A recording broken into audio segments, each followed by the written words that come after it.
Hey everyone, Pastor Tommy McMurtry here from Liberty Baptist Church in Rock Falls. Just wanted to share something with you.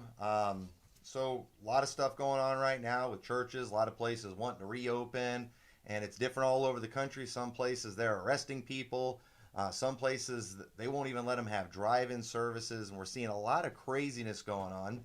And so, a lot of pastors are just kind of wondering what they need to do to protect themselves and protect their church because you just don't know what's going to happen today. And so I spent some time yesterday talking to a couple different Christian lawyers and just trying to get some advice from them and some guidance on what to do. I talked to someone from Lighthouse Legal Ministries, and they gave me some very helpful things. I had a really good talk with him. And then I briefly spoke with somebody from the Christian Law Association, and they sent me an email, a list of kind of some guidelines and things that they have, suggested guidelines for churches should they reopen. Now, I'm going to read these to you, these guidelines, and folks, it's going to blow your mind, all right, what these things say. Now, I want to say, I do not believe this is a bash on the Christian Law Association.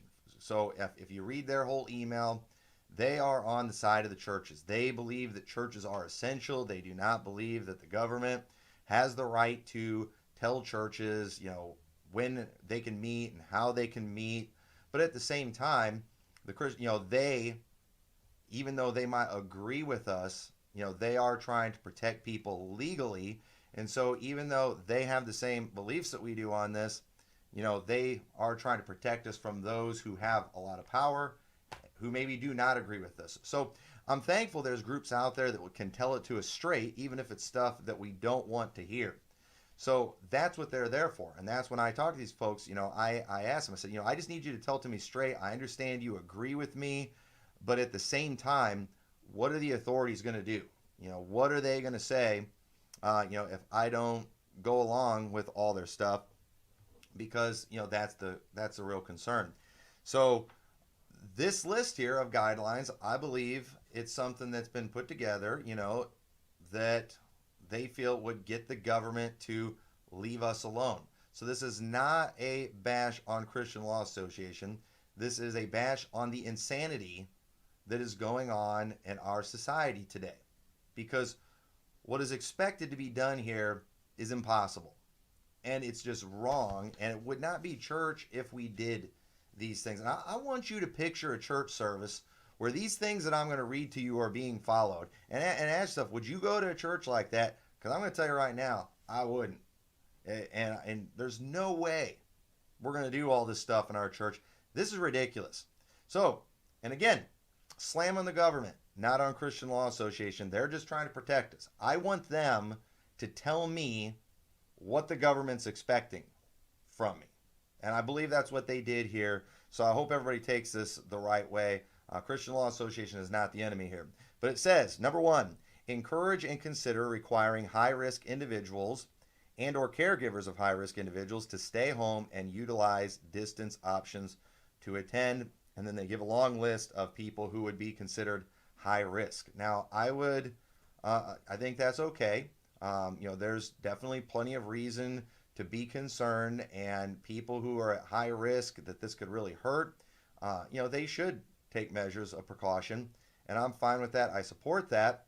But at the same time, too, I don't know if I'm prepared as a pastor to deny entrance into a church because of somebody's age.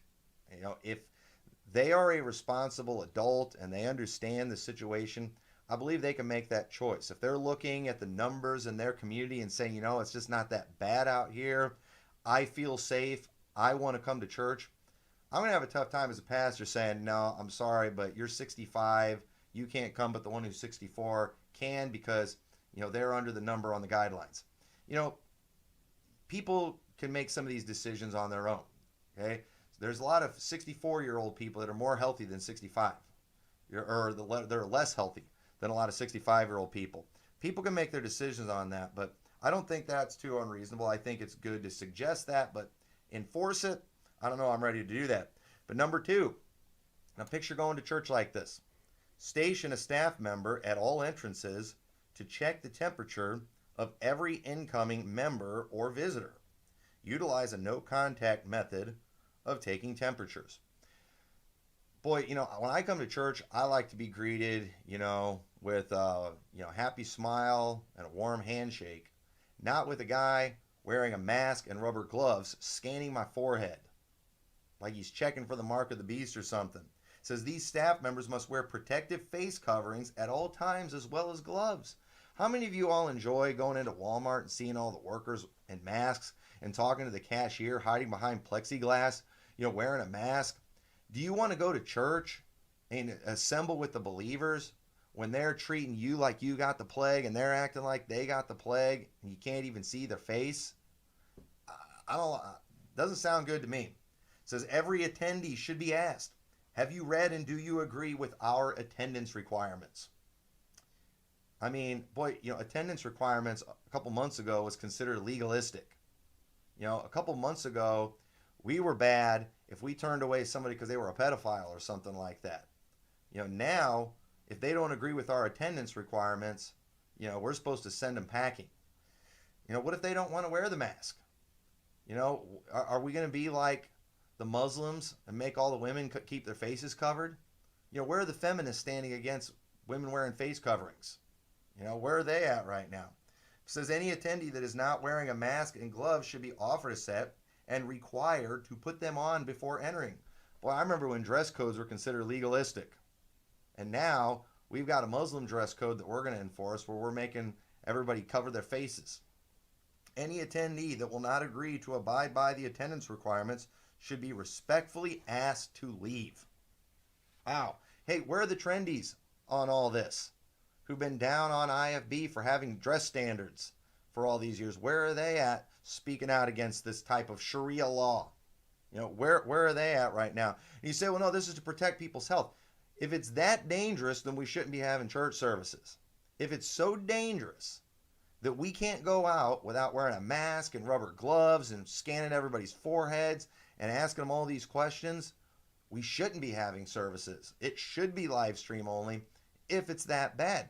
Here's the problem. I'm not convinced that it's that bad in our area. And most of the people in our church aren't convinced it's that bad in our area. So I'm supposed to require all these things of the people in our church and expect them to come to church with an attitude of worship? It's not going to work. Boy, if I go to a church like that, I'm going to have a real bad attitude. I can't help it. You say, well, you're not very spiritual. Maybe not. But, going and get my forehead scanned, being told I got to wear a mask and gloves when I'm wanting to go to church, that's going to put me in a bad frame of mind. And I get in a bad frame of mind every time I go into the store. But here's the third thing. It says refuse entrance to any individual who has been in contact with an infected person or who is exhibiting the following symptoms that have been associated with COVID-19. And then it gives a list of a bunch of things. So we're going to go and we're going to grill everybody. We're going to give everybody the third degree before they come into church. Instead of a typical, hey, how are you doing? Good to see you. Have you been in contact with anybody with a fever, with a cough, shortness of breath, chills, repeated shaking, muscle pain, headache, sore throat, new loss of taste or smell, or other neurological issues? Where's your mask? Where's your gloves? You don't have them? Put them on. I want you to read, before you come into church, I want you to read a list of our requirements for attending church. Do you agree with these? If you do not agree, you can leave. This is not a church service that I want to go to. It says require extreme sanitation of all public church facilities after every gathering. This will be time consuming but is essential. Now, I think it's pretty reasonable to ask churches to be clean and to sanitize everything. That's fine. But then it goes on to say discourage use of restroom facilities and have staff constantly prepared to clean and sanitize following each individual usage. This may necessitate a shortening of service length. So we're going to have a staff member hanging out by the bathrooms, and after somebody goes in there, they go and are followed by somebody in a hazmat suit to go out there and just, kill all the germs. How is that going to make people feel? That's horrible. Keep plenty of hand soap and sanitizer available for use. Have facial tissues and places to dispose of used tissues spread throughout the building. And that's fine. Then, social distancing must be in effect. The best methods will vary based on your church size and facilities. Attendees should be instructed on where to sit by church staff to ensure social distancing. While at a church gathering, families should enter, sit, stand, and exit as a group. No one should wander away from their family group. Distancing should be kept in all direction, front, back, left, and right. Each family group should remain at least 6 feet away in all directions from other attending family groups. First off, our auditorium's not big enough to do something like that, but 6 feet, so we got to keep everybody in their families, they got to all walk in as a group, all bunched together, go sit down, not move. Don't talk to anybody. Don't shake anybody's hand. Don't be careful. Stay in your own little group. Come in together. Leave together. Dismiss people one family at a time. Folks, how in the world are people going to come and worship and praise the Lord when they're going through this kind of stuff? I can't even imagine anything more discouraging. I want to see a video of any church doing this, and I want to see the faces of the people. That's going to be a horrible church services. Consider removing chairs or pews to create distance between seats. Consider multiple services to limit attendance if needed. All physical contact should be prohibited, handshakes, hugs, etc. Dismissal should be controlled, and attendees should be instructed to exit row by row to ensure no unnecessary crowding or congregating at the exits. Encourage attendees to promptly return home and refrain from fellowshipping at the end of the service. Provide and require the use of masks and gloves at the entrance point by all attendees. Mark and separate multiple entrance points and required exit points. Establish a one-way traffic pattern through the building. So we're going to put all those footprints and all these lines and things like they got in Walmart. We're going to put that through our church. I don't like it. Increase ventilation as much as possible if weather permits. Prop doors open to minimize contact with door handles. You know what? While we're at it, why don't we just have playing over the speakers on a loop? Be sure to maintain social distancing. Be sure not to touch anything. Germs spread. Don't touch your hands, face, nose, eyes or mouth. People are getting enough of that everywhere they're allowed to go. Can we not have one place where people can go, where there's sanity, where there's some calm, where we can have some peace, where we can worship the Lord? I mean, we all know each other. It's not like at Walmart where there's a lot more people, where it's strangers. Our church, we're family. And a church, that's an assembly of believers. You can't have live stream church, okay? You can have live stream preaching, but you can't have live stream church. One of the great things about church, it is the worshiping together, the praying together, the singing together, and the fellowship that takes place before church and after church. That is one of the greatest things about church. It's one of the most beneficial things about church. That's where that iron sharpening iron. There is so much that you get from coming to church and assembling together that you cannot get just from preaching online. And the truth is, if we put all these things in measure, we might as well just stay at home and watch a live stream, because you'll be in a better frame of mind doing that than going and doing all this stuff. I can't imagine anything more discouraging than walking up to a church building, being greeted by a man in a mask and rubber gloves who scans my forehead, who gives me the 3rd degree, who tells me I've got to agree with the list of requirements, otherwise I'm going to be asked to leave.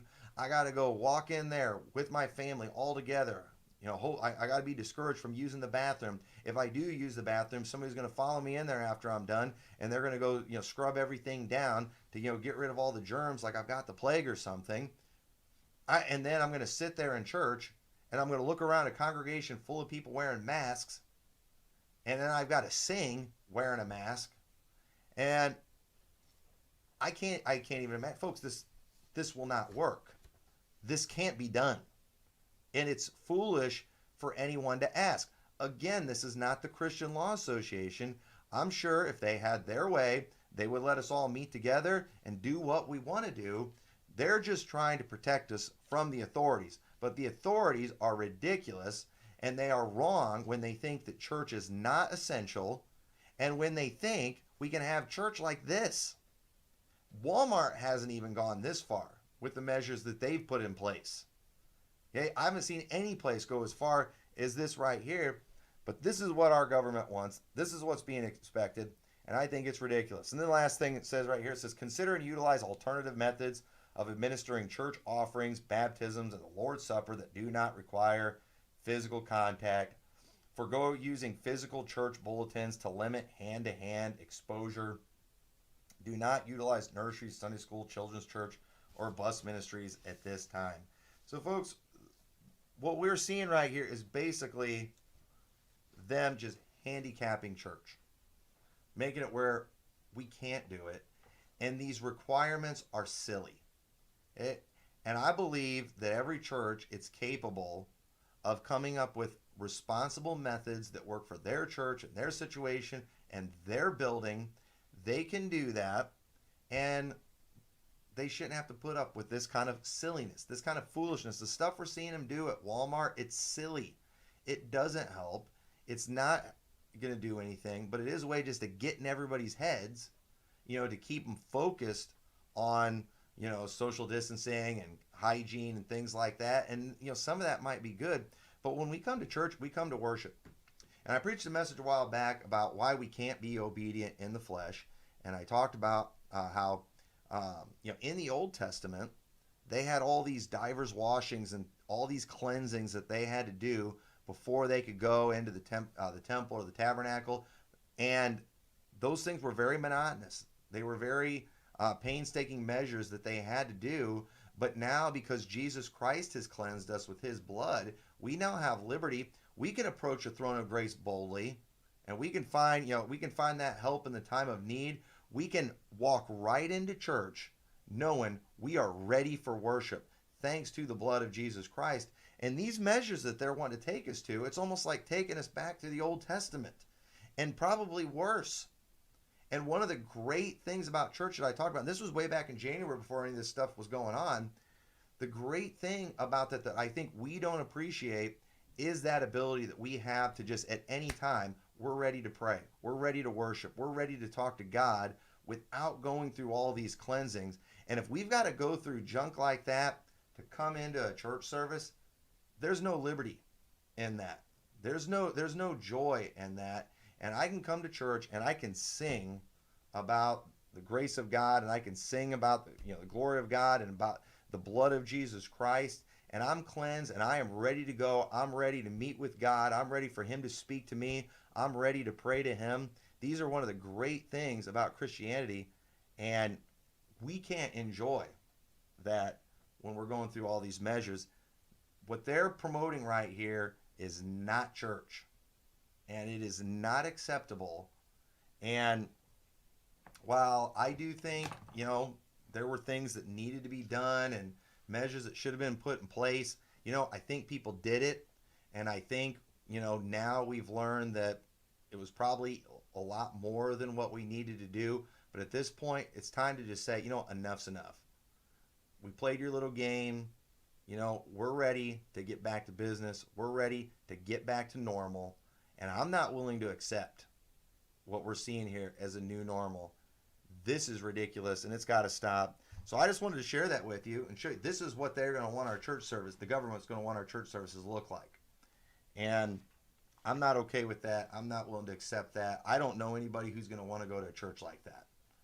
I sure don't want to go to a church like that. So anyway, speak out against this stuff. Let your leaders know that you're against these things and that you're ready for our country to open up. You're ready to stop the insanity. Enough is enough. This is ridiculous. So I just wanted to share that with you, just to just remind you once again, our country is losing its mind. But you know what? God hath not given us a spirit of fear, but of power and of love and of a sound mind. I'm ready to just get back to business the way it always was. And I hope you're ready too. So God bless you. We'll see y'all next time.